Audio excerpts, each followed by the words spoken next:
Pernahkah kita mendengar kisah seorang sahabat Rasulullah Shallallahu Alaihi Wasallam yang meski tubuhnya ringkih, tetapi hatinya begitu kuat dalam mengingat Allah?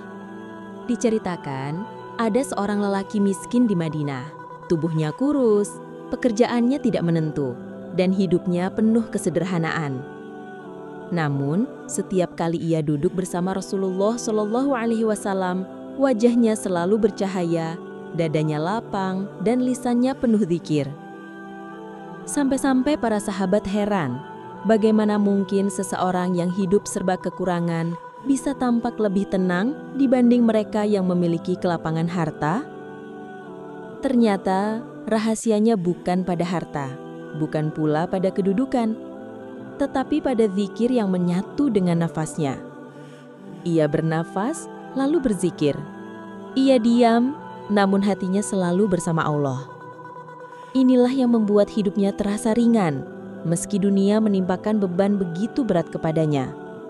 Bismillahirrahmanirrahim. Assalamualaikum warahmatullahi wabarakatuh. Alhamdulillah, segala puji hanya milik Allah, Tuhan semesta alam.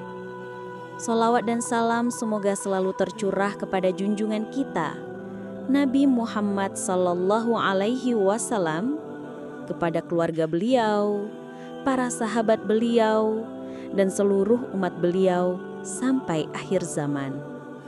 Sahabat fillah yang dirahmati Allah, semoga kajian kali ini membawa keberkahan, kesehatan, panjang umur dalam ketaatan, serta husnul khotimah bagi kita semua. Amin ya Rabbal Alamin. Dan sebelum kita lanjut, jangan lupa tuliskan sholawat di kolom komentar sebagai bukti cinta kita kepada Rasulullah Shallallahu Alaihi Wasallam. Saudaraku, pernahkah kita merasa letih, pikiran penuh beban, dada sesak, dan hati terasa gelisah? Itulah yang banyak dialami masyarakat kita hari ini. Tekanan hidup, pekerjaan yang tidak kunjung selesai, biaya hidup yang semakin berat, dan hubungan keluarga yang kadang renggang. Bagi saudara-saudara kita yang telah berusia di atas 50 tahun, sering muncul rasa cemas. Bagaimana menghadapi usia senja? Bagaimana menghadapi sakit? Bagaimana jika ajal tiba? Semua ini adalah persoalan nyata. Dan kunci ketenangan itu sesungguhnya ada di dekat kita, bahkan ada di dalam diri kita sendiri, yaitu nafas kita. Namun sebelum kita lanjut lebih jauh, jangan lupa tekan tombol like, subscribe, dan tuliskan doa serta hajat Anda di kolom komentar. Insya Allah, doa yang baik akan kembali kepada diri kita sendiri. Dan jangan tinggalkan kajian ini sebelum selesai, supaya tidak gagal paham dalam memahami rahasia zikir nafas yang diajarkan para kekasih Allah. Sahabat beriman yang dirahmati Allah, setelah kita memahami betapa pentingnya nafas dalam kehidupan kita, mari sekarang kita masuk pada pembahasan inti. Kita akan melihat bagaimana nafas yang Allah titipkan ini bisa menjadi jalan dzikir, sebagaimana yang diajarkan oleh para kekasih Allah. Apa itu dzikir nafas? Zikir nafas adalah kesadaran untuk mengingat Allah seiring dengan setiap hembusan dan tarikan nafas. Rasulullah Shallallahu Alaihi Wasallam bersabda, setiap tarikan nafas anak Adam, di dalamnya ada dzikir atau kelalaian. Hadis riwayat Al-Baihaqi. Artinya, setiap hembusan nafas kita bisa bernilai ibadah jika dipenuhi dengan mengingat Allah. Kalau begitu, muncul pertanyaan, mengapa nafas ini begitu istimewa? Apa sebenarnya makna nafas dalam pandangan Islam? Mari kita lanjutkan. Allah berfirman dalam Al-Quran surat Al-Hijr ayat 29, dan aku tiupkan ke dalamnya ruhku. Saudaraku, nafas bukan sekadar oksigen. Nafas adalah tiupan ruh dari Allah yang membuat kita hidup.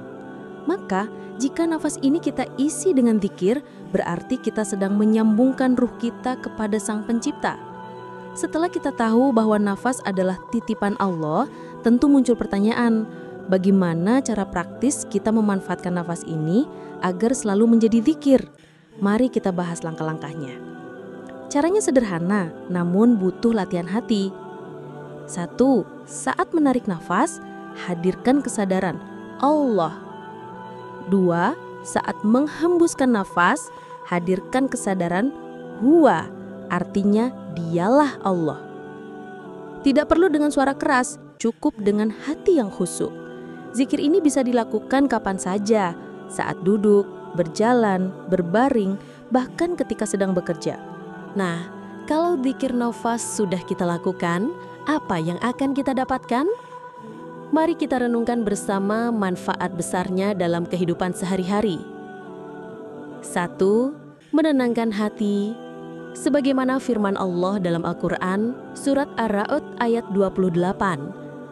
Ingatlah, hanya dengan mengingat Allah, hati menjadi tenang. Meringankan beban hidup karena hati kita selalu tersambung dengan Allah. Membuat hidup lebih hadir, tidak lalai, tidak terburu-buru, selalu sadar.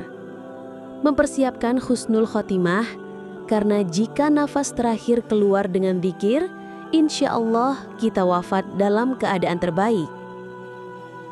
Dan lebih indah lagi, dzikir nafas ini sangat cocok bagi mereka yang sudah berusia lanjut. Mari kita lihat bagaimana dzikir nafas menjadi ibadah yang ringan, namun sangat besar pahalanya di masa tua.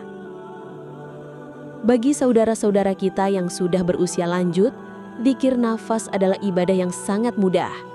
Tidak memerlukan tenaga besar, cukup dengan mengaitkan nafas yang pasti ada dengan dzikir kepada Allah. Bayangkan, setiap tarikan nafas di masa tua menjadi bekal pahala yang mengalir, menjadi cahaya di alam kubur, dan menjadi penolong di akhirat. Sahabat filah, inilah keindahan dzikir nafas. Dimulai dari kesadaran sederhana, tetapi membawa kita pada ketenangan yang mendalam. Maka marilah kita jaga nafas kita agar setiap helaiannya menjadi jalan menuju Allah. Sahabat filah, demikianlah kajian kita hari ini. Semoga kita mampu menjadikan nafas kita bukan hanya sebagai tanda kehidupan, tetapi juga sebagai jalan menuju Allah. Jika Anda merasa kajian ini bermanfaat, jangan simpan sendiri. Bagikan kepada keluarga, sahabat, dan orang-orang yang Anda cintai. Semoga mereka juga mendapatkan ketenangan melalui dzikir nafas. Semoga Allah memberikan kepada kita semua istiqomah dalam dzikir, kesehatan dalam iman, serta husnul khotimah dalam wafat. Wallahu a'lam bishawab. Wassalamualaikum warahmatullahi wabarakatuh.